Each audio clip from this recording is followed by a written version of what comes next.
Class 10 math अध्याय 10 के प्रश्नावली 10.2 का पहला नंबर क्वेश्चन है। एक बिंदु Q से एक वृत्त पर स्पर्श रेखा की लंबाई 24 सेंटीमीटर तथा Q की केंद्र से दूरी 25 सेंटीमीटर है। वृत्त की त्रिज्या ज्ञात कीजिए। तो इन चार ऑप्शन में से वृत्त की त्रिज्या होगी। तो चलिए इसको फिगर के माध्यम से समझते हैं। तो ये एक फिगर है जिसमें कहा गया है कि एक बिंदु Q से एक वृत्त पर स्पर्श रेखा, ठीक है, एक बिंदु Q से ओ वाला वृत्त है मान लीजिए, उस पर एक स्पर्श रेखा या जो स्पर्श बिंदु P है, तो उसके स्पर्श रेखा की लंबाई कितनी है 24 सेंटीमीटर, है ना। तथा Q की केंद्र से दूरी, Q की केंद्र से दूरी वो कितनी है 25 सेंटीमीटर है। तो हमने यहाँ पे लिखा है। अब त्रिज्या की लंबाई ज्ञात करने बोला है, यानी ओ पी की लंबाई हमें ज्ञात करने बोल रहा है। तो चलिए सॉल्व करते हैं। सबसे पहले हम लिखेंगे केंद्र ओ वाला एक वृत्त है।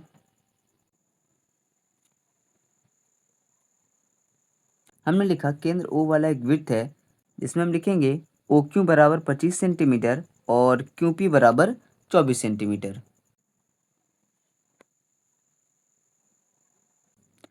और हमें ओ पी की लंबाई ज्ञात करनी है, यानी त्रिज्या ओ पी बराबर वॉट। ठीक है। अब हम क्या करेंगे, इस त्रिभुज को लेंगे जो एक समकोण त्रिभुज है।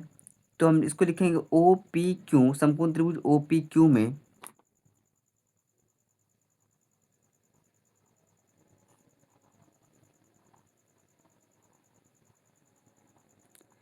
पाइथागोरस प्रमेय से। पाइथागोरस प्रमेय क्या होता है, कर्ण का स्क्वायर बराबर लंब का स्क्वायर प्लस आधार का स्क्वायर। तो उसको लिखेंगे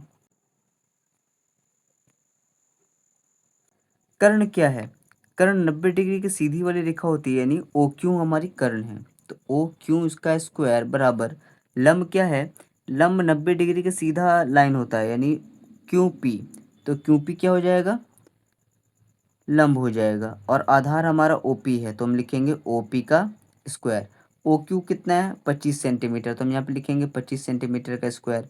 ओ क्यू पी कितना है, क्यू पी हमारा 24 है, तो 24 का स्क्वायर प्लस ओ पी हमें नहीं पता है। 25 का स्क्वायर होता है 625, 24 का स्क्वायर होता है 576 प्लस ओ पी का स्क्वायर। अब हम यहाँ पर ओ पी को हम वैसे रहने देते हैं, तो ओ पी का स्क्वायर इज इक्वल, इसको बराबर की इस तरफ लेके जाते हैं, 625 वैसे लिखते हैं, इसको बराबर की इस तरफ लेके जाएंगे तो माइनस में 576 हो जाएगा। अब इसको घटाएंगे तो ये 5 से 6 से छोटा है, तो 15 हो जाएगा। 15 में से 6 जाएगा, बचेगा 9। इसमें कितना बच जाएगा, 1 बचेगा। ठीक है, तो इससे कट जाएगा 11, 11 में 7 जाएगा, बचेगा 4। यहाँ बच जाएगा 5, 5 में 5 चला जाएगा 0।